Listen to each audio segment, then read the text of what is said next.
I'm Patricia Carini, and I have 17 great-grandchildren and 11 grandchildren. Before I became a mom, I came from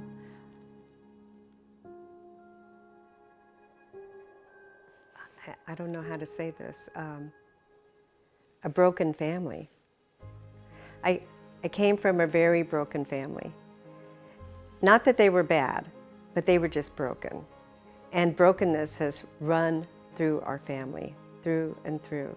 Alcoholism was an issue by the time I was 13.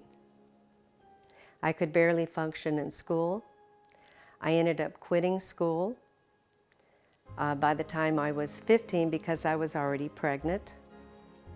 And from that point on, it became a bigger issue. When it quit being an issue was when I quit drinking. I found my way to Alcoholics Anonymous. And so from that point on, I was 26 years old, February 17th, 1976.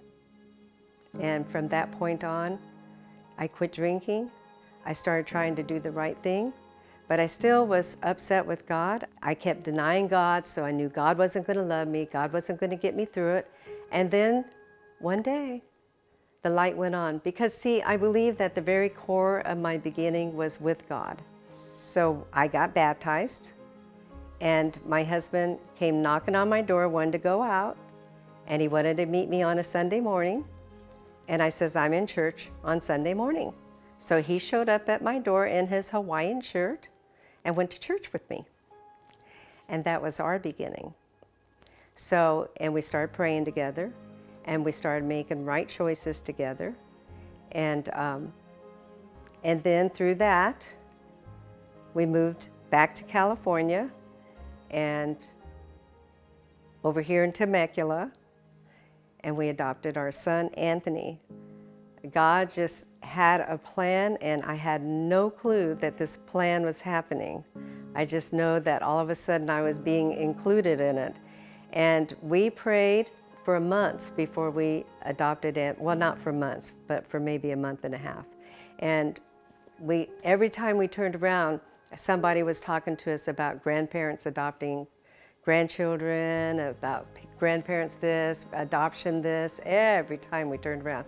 So anyhow, so we ended up saying yes to adopting Anthony. And then we were getting through that, and we opened a restaurant. And then the next thing I know, my girlfriend has gotten notice that she's going to die. And she adopted her granddaughters. And so because of that, she called me, because I've known her for 40 years, and asked if Antonio and I would raise those girls. Antonio and I sat in my living room, our living room, and we prayed. And he says, which surprised me, he probably won't remember this to this day, he says, why not? So I'm 45 years sober now. And all through these years, God has opened doors for me. And he keeps opening those doors. And I keep walking through those doors. No matter how terrified I am, I walk through those doors. Because I know God's got this plan. And I am not privy to it.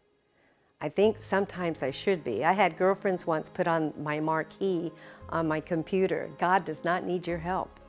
You know, this was many, many years ago. But it's very true. God doesn't need my help in making these decisions.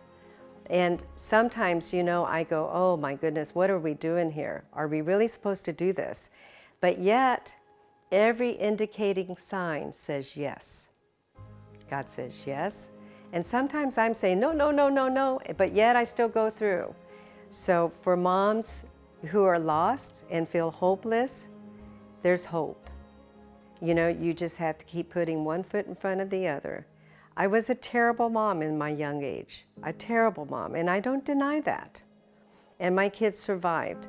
And if they can survive that, you being a good mom will make all the difference in the world.